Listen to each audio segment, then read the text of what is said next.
Bonjour, merci beaucoup. Merci de nous recevoir aujourd'hui. Donc, je suis accompagné, comme vous l'avez mentionné, du nouveau commissaire adjoint, Éric Poirier, Dominique Bédard, secrétaire général, et Rodolphe Parent, professionnel de recherche. On est ici pour discuter du mémoire que nous avons déposé. Les recommandations qui y sont proposées s'appuient sur les travaux qu'on a publiés, en fait, depuis la création du commissaire en 2023. Elles portent sur les différentes composantes d'immigration, soit temporaires et permanentes. Dans un premier temps, nos recommandations visent à accroître le niveau de connaissance du français à l'arrivée au Québec. Notre insistance sur ce point s'appuie sur un constat simple, à savoir que nos efforts de francisation ont eu jusqu'à présent et conserveront, selon toute vraisemblance, une portée limitée. Comme on l'a montré dans nos travaux, la plupart des participants aux cours de français gouvernementaux n'y restent pas suffisamment longtemps pour apprendre à parler le français couramment. Par ailleurs, parmi les immigrants qui ignorent le français à l'arrivée, la plupart connaissent l'anglais et ont ainsi tendance à adopter cette langue à l'arrivée et à la maintenir par la suite. Donc, je rappelle que traditionnellement, au Québec, on a environ plus ou moins le tiers des immigrants qui vont plutôt avoir tendance à adopter l'anglais et il faudrait réduire cette proportion d'environ la moitié pour maintenir le poids relatif du français dans la société. Dans notre mémoire, on souligne que l'exigence de connaissance du français qui est désormais imposée à tous les immigrants économiques contribuera de manière importante à améliorer la situation. Cependant, on recommande aussi d'imposer une connaissance minimale du français pour les travailleurs étrangers temporaires et d'accroître de façon substantielle la part des étudiants étrangers qui étudient en français. Rappelons à ce sujet que tous les immigrants, qu'ils soient permanents ou temporaires, doivent maintenant pouvoir s'exprimer en français pour recevoir des services du gouvernement du Québec. Lors de la consultation précédente, donc en 2023, j'avais souligné que le fait de connaître le français à l'arrivée n'était pas une garantie que les gens allaient par la suite l'utiliser. Donc, pour cette raison, j'avais recommandé au MIFI de se doter d'un mécanisme de suivi et d'une cible d'utilisation du français au travail et dans l'espace public que je fixais à 85 %. Alors, je considère que c'est une recommandation qui est toujours pertinente. Cela dit, depuis 2 ans, avec mon équipe, on a eu l'occasion d'étudier plus en détail les facteurs qui favorisent l'adoption du français comme langue habituelle. Plus particulièrement, il y a 3 facteurs qui nous semblent très importants et prédire une utilisation prédominante du français, qui ont aussi l'avantage d'être faciles à appliquer sur le plan administratif. Ces facteurs sont les suivants. Il y a le fait d'être installé de manière durable à l'extérieur de Montréal et de Gatineau. Il y a le fait d'avoir étudié de manière prolongée en français dans un établissement francophone. Et il y a le fait de travailler dans un secteur où le français réussit à bien se maintenir.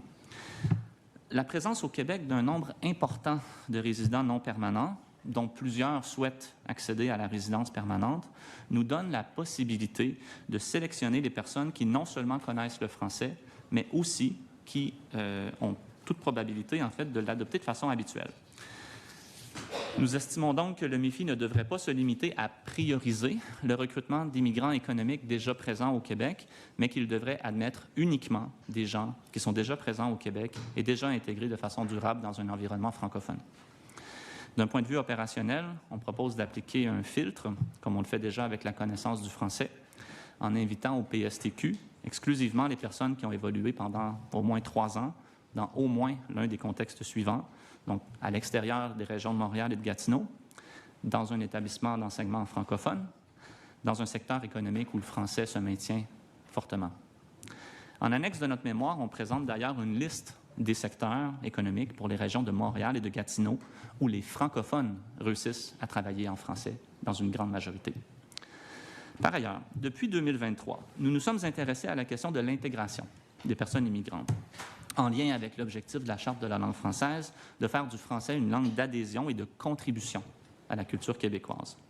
Nous avons constaté que les politiques menées au cours des dernières décennies n'ont pas permis de faire naître, chez plusieurs personnes issues de l'immigration, un sentiment de pleine adhésion et de pleine participation à la société québécoise. C'est un constat qui, je crois, est assez largement partagé et qui a probablement incité le gouvernement à adopter la loi sur l'intégration à la nation québécoise. Dans le cadre des consultations sur ce projet de loi, nous avons fait valoir que la seule manière de cultiver l'adhésion à la culture commune était de favoriser la création de liens suffisamment nombreux et suffisamment significatifs entre les personnes qui sont issues de l'immigration et celles qui ne le sont pas, que ce soit dans les écoles, dans les établissements postsecondaires, dans les milieux de travail ou dans les milieux associatifs. Nous avons soutenu que pour y arriver, la politique sur l'intégration que prépare le gouvernement devrait prévoir des mesures pour assurer la mixité des milieux d'accueil et accroître la fréquence des rapprochements interculturels positifs. Malheureusement, aujourd'hui, la concentration de l'immigration dans les régions de Montréal et de Gatineau vient réduire considérablement les possibilités d'organiser des contacts positifs entre immigrants et non-immigrants, que ce soit dans les écoles, dans plusieurs milieux de travail et dans plusieurs milieux associatifs. Pour cette raison, en attendant l'adoption d'une politique d'intégration efficace, nous proposons d'admettre au PSTQ uniquement les personnes qui sont établies de manière durable en dehors de Montréal et de Gatineau. Prochainement, par ailleurs, nous présenterons des propositions plus concrètes visant spécifiquement la politique sur l'intégration que prépare le gouvernement. Ça m'amène à la question des volumes d'admission. Le gouvernement propose 3 scénarios, entre 25 000 et 45 000 personnes. Pour reprendre l'argument que j'ai présenté à la consultation précédente, le scénario le plus élevé pourrait ne pas être problématique, mais seulement si le MIFI peut nous garantir que les personnes admises non seulement connaissent le français, mais aussi sont intégrées dans des milieux où le français est la langue habituelle et ont eu l'occasion d'établir des contacts positifs et significatifs avec des personnes qui ne sont pas issues de l'immigration. En d'autres mots, pour accueillir un nombre plus élevé d'immigrants tout en atteignant les objectifs de la Charte de la langue française, il faudrait appliquer des filtres similaires à ceux que j'ai décrits et doter le Québec d'une politique d'intégration efficace. Par ailleurs, nous recommandons au gouvernement du Québec de réduire légèrement la part de l'immigration économique de façon à rétablir un équilibre à long terme entre celle-ci et le regroupement familial. L'augmentation de la part de l'immigration économique depuis plusieurs années a contribué à créer un goulot d'étranglement du côté du regroupement familial, ce qui n'est pas souhaitable ni soutenable à long terme. Je mentionne cependant que l'utilisation du français parmi les personnes parrainées demeure encore trop faible et qu'il faut impérativement trouver des manières de l'accroître en travaillant avec le gouvernement fédéral. Sur la part, ça m'amène à parler en fait des autres catégories d'immigration, celles que le Québec ne contrôle pas. Alors, du côté de l'immigration temporaire, nous sommes d'accord avec le gouvernement pour dire que la gestion fédérale du programme de mobilité internationale nuit considérablement aux Français et, de notre point de vue, ne respecte pas l'esprit de l'accord Canada-Québec en immigration. Nous réitérons que la connaissance du français devrait être exigée à l'obtention d'un permis de travail post-diplôme et du permis de travail de conjoint. Rappelons que les services publics du Québec sont donnés exclusivement en français en vertu de la Charte de la langue française, même auprès d'immigrants qui arrivent par une voie que le Québec ne contrôle pas, et le gouvernement fédéral devrait en prendre acte. Pour ce qui est de la multiplication des politiques d'intérêt public, elles sont souvent déployées par Ottawa à des fins humanitaires, mais sans aucune stratégie de francisation ou d'intégration des personnes admises. Ce problème est semblable à celui avec l'accueil des personnes demandeuses d'asile, dont le nombre continue d'être très élevé. Alors, j'en ai parlé dans mes rapports et je souhaite de nouveau tirer la sonnette d'alarme quant à l'absence de stratégie crédible qui permettrait d'assurer la francisation et l'intégration à la culture québécoise des quelques 200 000 personnes arrivées au cours des 10 dernières années comme demandeurs d'asile. Pour l'instant, les demandeurs d'asile ont accès à des services de première ligne. Cependant, en dehors d'une prise en charge de quelques jours à leur arrivée, ces personnes sont pour l'essentiel laissées à elles-mêmes. Alors, si elles parlent anglais, il y a de fortes chances qu'elles adoptent cette langue de manière habituelle. Si elles parlent seulement une langue tierce, elles sont susceptibles de se trouver dans une situation de grande vulnérabilité, voire à la merci d'employeurs ou d'intermédiaires mal intentionnés. Alors, pour l'instant, les sommes qui sont réclamées par Québec à Ottawa ne visent qu'à couvrir le coût des services qui sont imputés directement aux demandeurs d'asile. Elles n'ont rien à voir, de mon point de vue, avec les investissements réels qui seraient nécessaires pour assurer leur francisation et leur intégration à long terme. Nous réitérons donc que le gouvernement du Québec doit exiger une réforme du système d'asile canadien ainsi que la conclusion d'une entente fédérale provinciale qui assurerait la répartition des demandeurs d'asile à travers le Canada ainsi que leur prise en charge complète pendant la durée nécessaire à leur francisation et à leur intégration. Voilà, alors j'arrive à ma conclusion et je vous remercie en fait de votre attention. Voilà. Merci beaucoup pour cette présentation. On va commencer les échanges avec les parlementaires. Je me tourne du côté de la banquette gouvernementale avec M. le ministre. Vous bénéficiez d'une période de 14 minutes 15 secondes. Merci, Mme la Présidente. Je salue à nouveau les collègues qui sont présents des deux côtés de la table. Merci à l'équipe du commissaire à la langue française d'apporter cet angle la langue française, puis au-delà de ça, langue de la culture québécoise, l'intégration, ça avait fait référence à notre nouveau modèle d'intégration, l'intégration nationale, qui passe à travers la langue française. Quelques questions sur des points que vous avez soulevés, peut-être pour mieux comprendre votre proposition, la réflexion derrière. Vous avez parlé du permis de travail post-diplôme. Vous avez dit qu'il faudrait avoir une maîtrise du français. Donc, et c'est le gouvernement fédéral qui émet ce permis de travail, c'est pas nous, malheureusement. C'est pas déjà le cas en réalité. On offre le choix aux gens de démontrer la connaissance du français ou de l'anglais. Vous souhaiteriez qu'il en soit autrement, puis vous développer un peu. Absolument. C'est-à-dire qu'en ce moment, les gens qui obtiennent un permis de travail post-diplôme doivent démontrer un niveau 7, soit en français, soit en anglais. L'enjeu, évidemment, comme vous le savez, c'est que parmi les étudiants étrangers au Québec, vous avez 40 à 45 des gens historiquement qui vont être inscrits dans un établissement anglophone. Le taux de connaissance du français parmi ces gens-là, il est très, très faible. On l'a démontré dans nos travaux sur l'immigration temporaire. Donc, ça représente un gros bloc de personnes. Quand on parle du PMI, là, donc la composante la plus importante, évidemment, c'est les titulaires de permis post-diplôme et les conjoints. Le taux de connaissance du français dans ces catégories, il est très faible. Donc, l'objectif en demandant un niveau 7, évidemment, c'est de s'assurer que les gens qui restent au Québec de manière durable ont les compétences linguistiques qui vont leur permettre de fonctionner en français, de travailler en français. Et je dis que ça va un peu à l'encontre de l'esprit de l'accord Canada-Québec. Je m'explique. C'est que l'accord Canada-Québec visait à transférer au gouvernement du Québec la responsabilité de l'immigration qui était de nature économique, ce qui n'était pas de nature humanitaire ou morale. Alors, le permis de travail post-diplôme, il a été inventé pour faire le pont entre les permis d'études et l'accès à la résidence permanente. Alors, l'absurdité, elle est là. C'est que le gouvernement québécois, on reconnaît sa légitimité sur les permis d'études et sur l'immigration économique, mais le morceau qui est entre les deux, qui sert à faire le pont entre l'un et l'autre, il est resté sous la gouverne du gouvernement fédéral. Alors, pour moi, c'est très problématique comme situation. Oui, probablement même incohérent, d'autant plus qu'on a une langue officielle au Québec, dans notre charte de langue française, c'est la langue française, donc le permis de travail devrait être donné si on maîtrise la langue officielle de l'État où on veut s'installer. Ici, c'est le Québec, c'est le français. Et je vais me permettre un petit commentaire éditorial. Certaines institutions anglophones auraient pu utiliser les fonds pour franciser leurs étudiants, tel qu'on leur demandait de le faire, pour qu'ainsi ils maîtrisent la langue et obtiennent ce permis-là, plutôt que de contester des règles où on invitait de franciser. Ça aurait été, disons, meilleure utilisation des fonds en enseignement supérieur. Pour ce qui est du programme Mobilité internationale, qui relève d'Ottawa encore, vous dites qu'il faudrait que le gouvernement fédéral exige, encore une fois, la maîtrise du français. On est bien d'accord avec ça. Ottawa a ouvert la porte pour certaines personnes du programme Mobilité internationale, pas 100 %.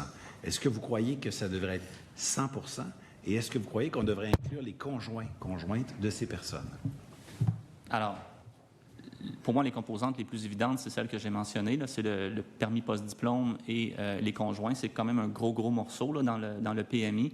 Ensuite, il y a un certain nombre d'exceptions qui sont liées aux accords de libre-échange qui permettent une mobilité de la main-d'œuvre pour des travailleurs qui sont très spécialisés, interentreprises. Ça, de mon point de vue, c'est des exceptions qui sont peut-être un petit peu moins importantes en termes de nombre.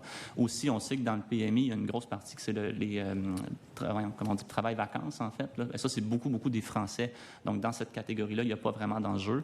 Les enjeux, pour moi, donc j'y reviens, le post-diplôme, les conjoints. Donc, oui, je pense qu'on pourrait demander un minimum de français avant la délivrance d'un permis de conjoint. On pourrait discuter du niveau. Et l'autre qui est très important, c'est les PMI qui sont délivrés pour les politiques d'intérêt public. Hein. Donc, ça, c'est un enjeu. On l'a vu. Prenons le cas des Ukrainiens, par exemple. C'est peut-être le cas le plus important ces dernières années. On a une réponse du gouvernement du Canada qui est tout à fait légitime à une situation internationale. Il y a des gens qui arrivent avec des permis de travail, mais quel est le plan à long terme? Quel est le plan à long terme, par exemple, avec tous les Ukrainiens qui sont venus sur des PMI? Est-ce que le but, c'est que les gens éventuellement retournent dans leur pays ou on pense que c'est bien d'avoir un chemin vers la résidence permanente pour la plupart d'entre eux? quand on utilise des outils comme ceux-là pour gérer des réponses à des crises humanitaires, on crée des situations à long terme qui deviennent assez rapidement difficiles à gérer. Alors, moi, je pense que le gouvernement du Canada peut avoir la légitimité de créer des programmes comme ça pour répondre à des situations internationales exceptionnelles, mais s'il n'y a pas de plan pour que les gens retournent dans leur pays, à ce moment-là, il faut mettre des fonds pour que les gens s'intègrent. Puis dans le cas des Ukrainiens, par exemple, ça n'a pas été fait. Il y a eu des petites allocations qui ont été mises sur pied, mais on n'a pas payé les gens, couvert la subsistance des gens pendant l'année ou l'année et demie dont ils auraient eu besoin pour vraiment devenir bons en français. Vous comprenez? C'est-à-dire qu'on prend des décisions à court terme sans réfléchir à la francisation à long terme, parce que du côté fédéral, visiblement, on n'a pas envie de mettre les centaines de millions, voire les milliards de dollars qui seraient nécessaires pour prendre réellement en charge ces personnes-là. C'est le même problème, à mon avis, du côté des demandeurs d'asile. Merci. Puis, parlant des demandeurs d'asile, quand je regarde à la fois, au début, il y a le tableau synthèse, les recommandations, que ce soit la 5 ou la 11, vous parlez d'une répartition. Le gouvernement du Québec doit exiger une réforme des systèmes d'asile canadiens et la conclusion d'une entente fédérale provinciale qui assurera la répartition des demandeurs d'asile, leur prise en charge complète. D'après vous, ça devrait être à l'entrée, ça devrait être au moment de l'émission du permis de travail. Est-ce qu'on pourrait leur donner un permis de travail géolocalisé, par exemple, pour assurer une juste répartition de demandeurs d'asile à l'intérieur du Canada? À quoi vous pensez quand vous avez écrit répartition à la fois dans votre recommandation 5 et 11? Commencer avec la question du permis de travail. Je sais que les gouvernements qui ne veulent pas dépenser trop pour soutenir les demandeurs d'asile trouvent qu'en général, c'est une bonne idée de donner très, très rapidement des permis de travail. Mais je reviens à mon rôle, là. Quand vous avez quelqu'un qui arrive au Québec, qui ne parle pas français, puis vous lui donnez un permis de travail, il y a deux choses qui peuvent arriver. La première, c'est que cette personne-là parle anglais et elle va aller s'insérer dans un milieu plutôt anglophone. On ne peut pas lui reprocher, c'est normal. Et la deuxième possibilité, c'est que la personne ne parle ni l'une ni l'autre des deux langues. Et là, à ce moment-là, moi, je pose la question, est-ce que cette personne-là est vraiment protégée? Moi, je pense qu'arriver à Montréal maintenant, avec l'aide sociale, vous ne parlez pas français, vous ne parlez pas anglais. C'est quoi votre plan pour ne pas être vulnérable? Vous êtes vulnérable. Vous êtes vulnérable. Donc, c'est quoi le plan par rapport à ces gens-là quand on leur donne un permis de travail? Moi, je pense qu'on devrait se doter au Québec d'un système. Je sais, en Europe, il y a plusieurs systèmes, justement, où il y a une prise en charge des gens. Je ne dis pas que c'est des systèmes qui fonctionnent nécessairement très bien. C'est des systèmes qui coûtent cher. C'est des systèmes qui sont lourds à déployer sur le plan logistique. Mais au moins, on sait où sont les gens. Ici, on ne sait même pas combien il y a de demandeurs d'asile. Il n'y a aucun suivi. Moi, je ne sais même pas combien d'entre eux ne parlent pas français, combien d'entre eux ne parlaient pas français à l'arrivée. Le gouvernement fédéral n'est pas capable de nous donner ces informations-là. Okay? Donc, au moins, en Europe, quand il y a une prise en charge, on sait où sont les gens, on sait qu'ils sont nourris, on sait qu'ils sont logés, on sait qu'ils ont un toit sur la tête. Okay? Puis ensuite, on fait le traitement de leur dossier. Le problème qu'on a évidemment aussi au Canada, c'est que les gens sont admis, sont complètement laissés à eux-mêmes. On a un délai de traitement qui est rendu de 3, 4, 5 ans. Et là, on se dit, c'est bon, les gens sont protégés. Mais je suis désolé, les gens sont dans une situation très vulnérable.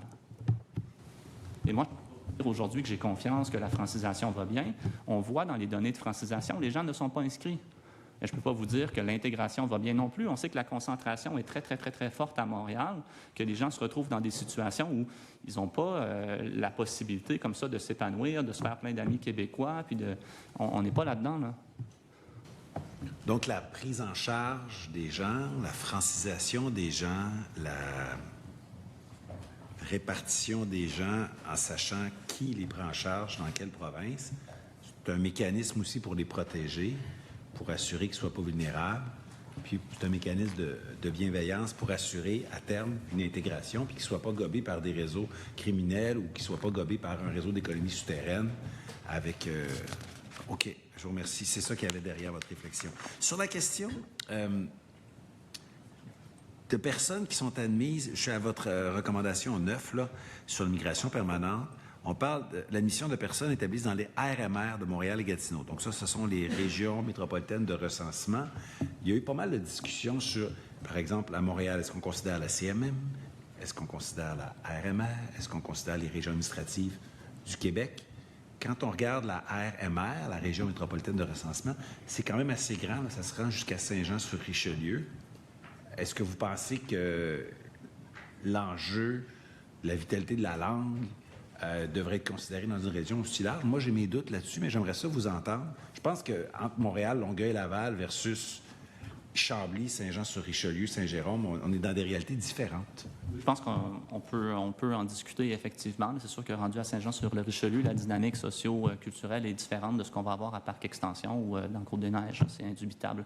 Mais le point de base, c'est que à Montréal et à Gatineau, c'est facile pour une personne d'arriver, de se retrouver dans un quartier où il n'y aura que des immigrants récents, de se retrouver dans une école où ses enfants ne feront que fréquenter des enfants d'immigrants récents, de travailler dans un milieu de travail où il n'y aura aussi que des immigrants récents. Ça ne veut pas dire que ça va mal se passer pour cette personne-là, mais l'enjeu qu'on va avoir collectivement, c'est qu'avec le temps, si on n'a pas suffisamment de liens entre les gens qui sont issus de l'immigration et les gens qui ne sont pas issus de l'immigration, si on n'a pas des liens significatifs et nombreux qui se développent, bien, les gens vont vivre côte à côte, mais ils vont développer des préjugés, ils vont développer des stéréotypes, ils vont avoir différents types de rancœurs, d'accusations qu'ils vont faire les uns contre les autres. Et ça, à mon avis, ça va à l'encontre des objectifs de la Charte de la langue française, parce que pour développer le sentiment d'adhésion à la culture québécoise. C'est l'objectif quand même que vous êtes donné comme parlementaire en révisant la Charte. Il faut qu'il y ait des liens. Mais ça devient difficile à Montréal, des fois, d'organiser les liens. Vous avez des jeunes qui grandissent dans plusieurs écoles à Montréal, et la première personne qui n'est pas issue de l'immigration qu'ils vont rencontrer comme père, ça va être peut-être au cégep ou à l'université. Donc, comment on renforce ces liens-là? Pour moi, c'est vraiment ça le défi que vous avez avec la politique d'intégration que vous êtes en train de préparer au gouvernement. Oui. Merci beaucoup pour l'éclairage que vous apportez. Je pense que j'ai des collègues qui veulent vous questionner. Merci. Alors, je laisse la parole à la députée de Vimont. Il reste 2 minutes 10 secondes. Merci. Bonjour, M. Dubreuil. Peut-être juste rapporter un petit élément. Tantôt, vous parliez de francisation de demandeurs d'asile. Sachez quand même que sur les 91 000 de personnes francisées l'année passée, il y en a 6 000 demandeurs d'asile aussi qui ont été pris en charge. Donc, tantôt, j'ai vu qu'il y avait un petit peu un questionnement là-dessus. Ce n'est pas ma question.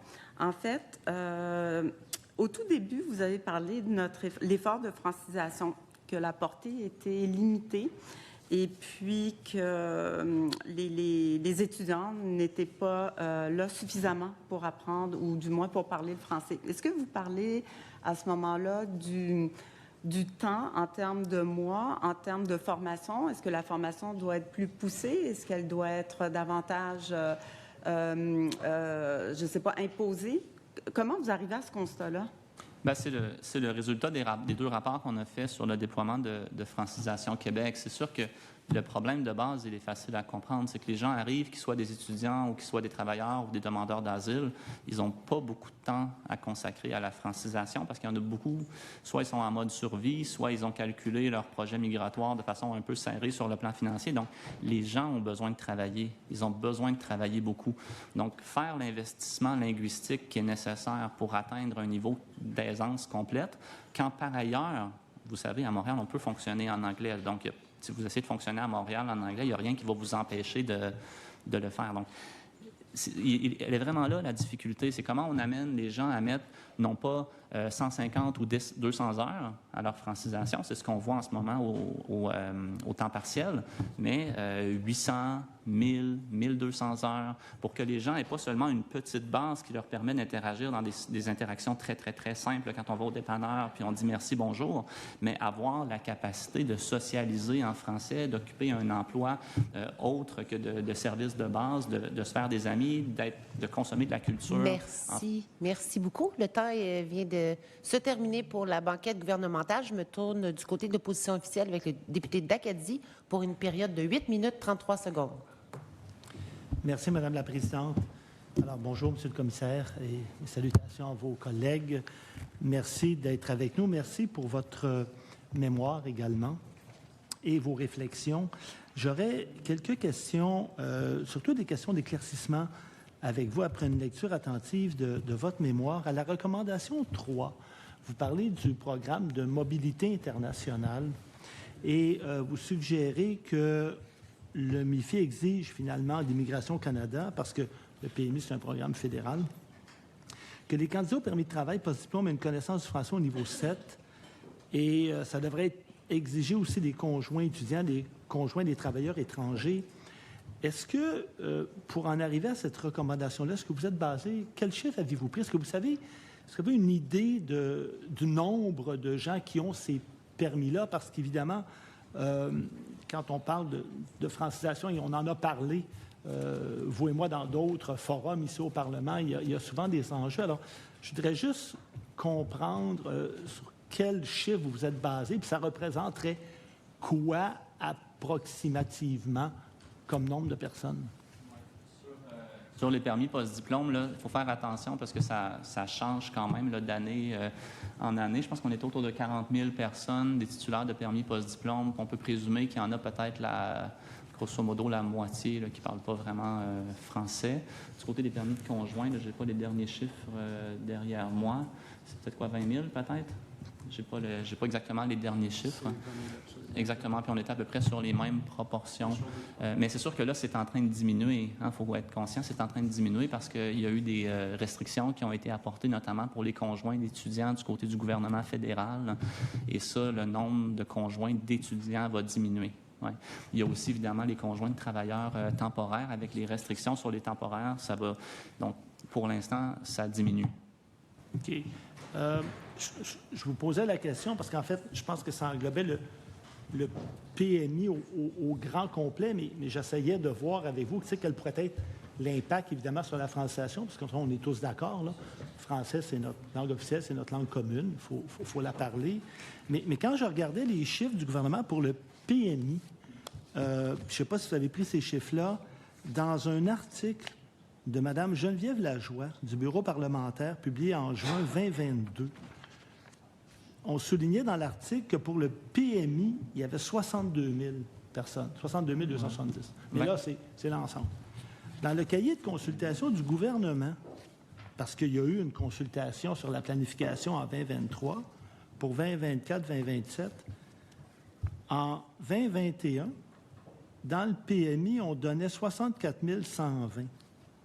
Mais dans le cahier qu'on a présentement en 2021 dans le PMI, si je comprends bien, là, on serait passé de 131 540. On ne parle pas des mêmes chiffres du tout.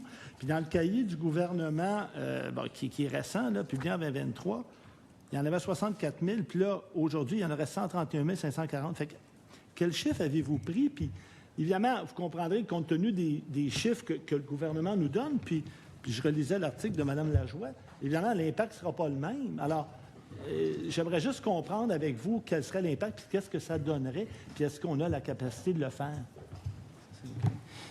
Il faut comprendre que depuis 3 ou 4 ans, là, les chiffres ont bougé d'une façon absolument spectaculaire parce qu'il y a eu une augmentation du nombre d'étudiants, par exemple, étrangers, avec le nombre de personnes qui ont... Il y a eu des gros changements dans les politiques aussi.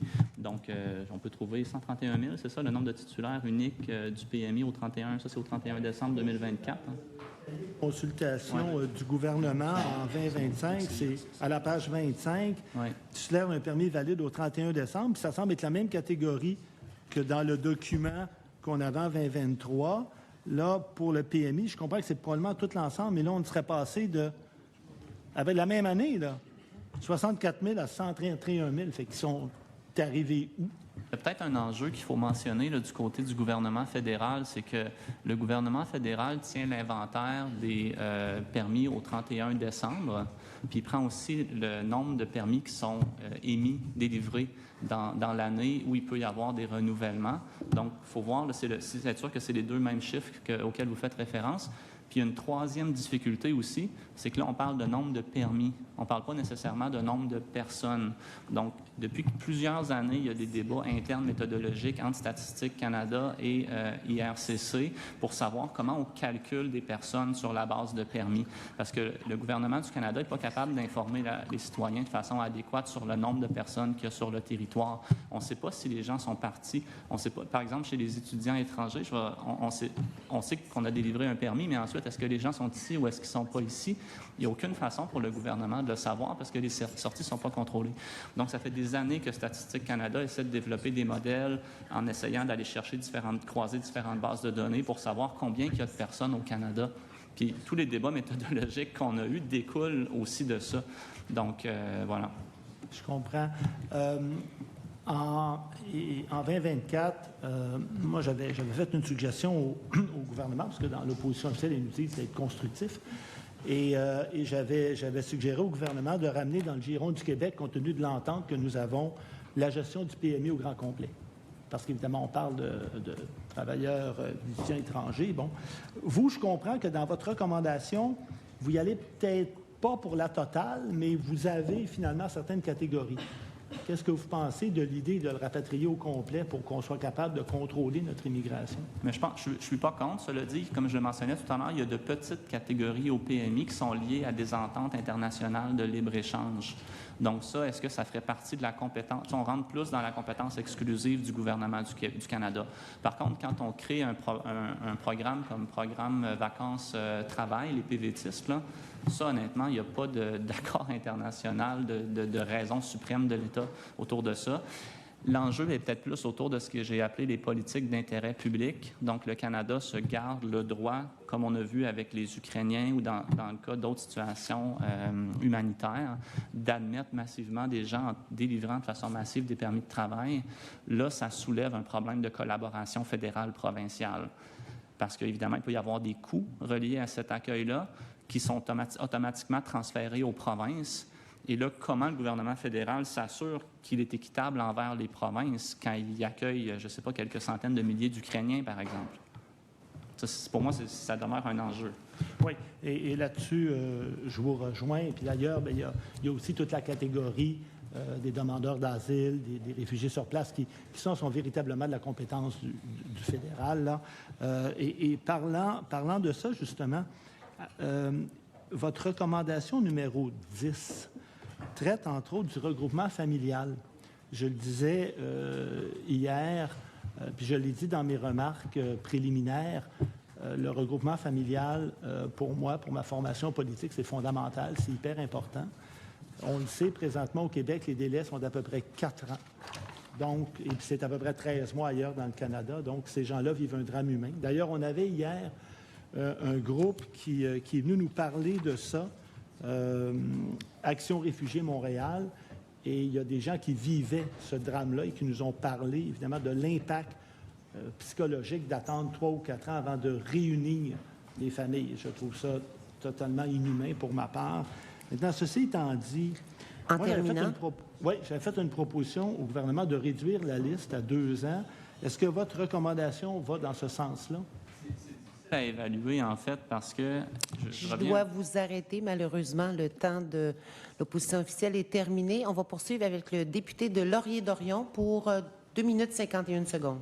Merci, Madame la Présidente. Bonjour, M. Debrey. Salut vos collègues également. J'ai très peu de temps. Je vais aller du côté de la réunification, les programmes de regroupement. Et donc, on a un programme d'immigration économique qui est supposément le principal programme. Vous dites qu'il faut le réduire considérablement pour faire de la place à la réunification, aux épouses, époux, enfants, etc. Je suis tout à fait d'accord, parce qu'il y a un grand problème. Il y a beaucoup de gens qui sont en attente. Mais en plus, vous dites là, que ces personnes-là devraient déjà arriver avec une connaissance du français. Mais je me dis ça que vous nous expliquiez davantage cet élément-là. Ça paraît un peu contre-intuitif qu'on dise on a besoin d'immigrants économiques, mais on doit faire plus de place aux époux, conjointes et enfants. Bien, ça me permet de répondre à la question précédente en même temps. Donc, si je recule un peu dans le temps et je regarde la dynamique des dernières décennies, on a toujours eu à peu près une moyenne dans l'immigration de 2 immigrants économiques pour une personne au regroupement familial. OK? Puis, je n'ai pas examiné le détail des chiffres, mais je pense que ça fonctionnait relativement bien. Ça finissait par s'équilibrer. C'est sûr que depuis quelques années, au Québec, pour des raisons légitimes, on a dit on va augmenter la part de l'immigration que contrôle le Québec. Donc, on va augmenter l'immigration économique. Mais évidemment, il y a un lien causal là, entre les immigrants économiques et le regroupement familial. Le regroupement familial, ça vient en partie parce qu'il y a des Québécois qui voyagent, qui tombent en amour à l'étranger, mais ça vient aussi beaucoup d'immigrants économiques qui sont venus puis qui font venir ensuite des membres de la famille. Donc, il y a les 2 voies. Donc, moi, ce que je dis, c'est que, vraisemblablement, quand on a augmenté l'immigration économique au cours des dernières années, on a brisé cet équilibre-là, puis il faudrait voir pour le retrouver, parce que c'est sûr qu'à long terme, c'est pas soutenable. Ensuite, la question du français, je comprends bien le point que vous mentionnez. Je suis d'accord, mais la réalité, c'est que les chiffres demeurent quand même pas très bons pour ce qui est de l'utilisation du français parmi les personnes parrainées. Il y a beaucoup de gens qui vont venir au Québec à travers le regroupement familial. L'utilisation de l'anglais, notamment, demeure beaucoup trop important, 2 fois plus important, en fait, que dans la population, ou 3 fois plus important. Donc, comment on agit? Qu'est-ce qu'on fait par rapport à ça? Est-ce que c'est plus d'argent? Et si oui, qui va mettre cet argent-là? Parce que, visiblement, on n'atteint pas nos objectifs à travers le regroupement familial en termes d'apprentissage et d'utilisation du français. Peut-être qu'en francisant beaucoup l'immigration économique comme on l'a fait, il y aura des répercussions positives sur la situation du français dans le regroupement familial. On peut l'espérer. Mais pour l'instant, moi, je regarde la composition de la liste d'attente. Là, on a la composition par pays, la composition par langue déclarée. En terminant. La situation demeure assez défavorable. Merci. Merci beaucoup. On poursuit la discussion avec le député d'Arthabasca pour une période de 2 minutes 51 secondes. Merci, Madame la Présidente. Merci, M. Dubreuil, pour votre présentation et votre travail. Votre proposition, là, numéro 5, recommandation numéro 5, vous dites que le gouvernement du Québec doit exiger une réforme du système d'asile canadien et la conclusion d'une entente fédérale provinciale sur les demandeurs d'asile. Qu'est-ce qui empêche cette entente-là? Bien, là, je ne veux pas trop rentrer dans les éléments politiques, mais c'est sûr que dans un système fédéral, puis il y a d'autres cas à travers le monde, la personne qui contrôle les frontières, c'est pas la même personne qui paye pour l'intégration des gens puis qui subit les conséquences des coûts si l'intégration fonctionne pas bien. Il y a cet élément-là, puis il y a peut-être un élément de pas dans ma cour aussi, je pense, avec les autres provinces, parce que même s'il y a eu une volonté, en fait, de mobiliser les autres provinces autour de cet enjeu, on n'a pas senti non plus dans les autres provinces une volonté débordante de dire « oui, c'est bon, on va vraiment mettre l'épaule à la roue ». Puis, donc, je pense qu'il y a un enjeu de coordination fédérale, provinciale, comme il en arrive parfois dans les fédérations. Je ne sais pas quelle est la réponse à cette situation-là, mais je veux quand même tirer la sonnette d'alarme. En ce moment, ça ne va pas bien. En l'absence de collaboration du gouvernement fédéral, est-ce qu'il y a quelque chose là-dessus pour faire le suivi pour les demandeurs d'asile que le gouvernement du Québec peut faire? C'est une très, très bonne question. Je pense qu'on rentre dans des éléments peut-être plus de la stratégie politique ou de la stratégie de négociation ou comment on mobilise les gens autour de ça. Je n'aurais pas nécessairement de réponse précise à vous donner, malheureusement. J'aimerais ça revenir à une partie de la question de M. le ministre sur les permis géolocalisés pour les demandeurs d'asile ou les permis de travail. Je sais que ça se fait à certains endroits. En Allemagne, je pense, on commence par 3 mois. Est-ce que c'est quelque chose qui pourrait se faire ici au Québec? Je pense que de manière générale, il faut trouver une façon de répartir les demandeurs d'asile dans des contextes d'accueil qui sont favorables. Soyons clairs, là, ça va coûter de l'argent. On ne parle pas de dizaines de millions de dollars, on ne parle pas de centaines de millions de dollars. Il faut que le gouvernement fédéral dépense des milliards de dollars pour mettre en place un tel système. Il faut que les gens soient répartis dans des contextes favorables. Oui. Difficilement applicable, mais c'est théoriquement quelque chose qui pourrait fonctionner. Oui, puis je ne veux pas, encore une fois, avoir des lunettes roses par rapport aux différents systèmes qui se mettent en place en Europe, mais quand même, au moins, ils essaient de gérer la situation, alors qu'au Canada, on reste pour l'essentiel dans un système de laisser-faire. M. Dubreuil, j'aimerais ça vous entendre sur cette absence de sentiment de pleine adhésion, quand vous avez parlé d'intégration, par exemple. Qu'est-ce que ça veut dire, puis quelle est la conséquence de ça? Écoutez, je ne veux pas avancer trop là-dessus parce qu'on est en train de préparer justement quelque chose qui va nous permettre d'aller plus loin dans cette direction-là. En terminant. Mais c'est sûr que la Charte de la langue française définit ça comme un objectif. On dit qu'on veut que les gens adhèrent et contribuent pleinement à une culture commune. De communication. Merci. Ouais. Merci beaucoup. Alors, c'est tout le temps que nous avions pour cette audition. Merci pour la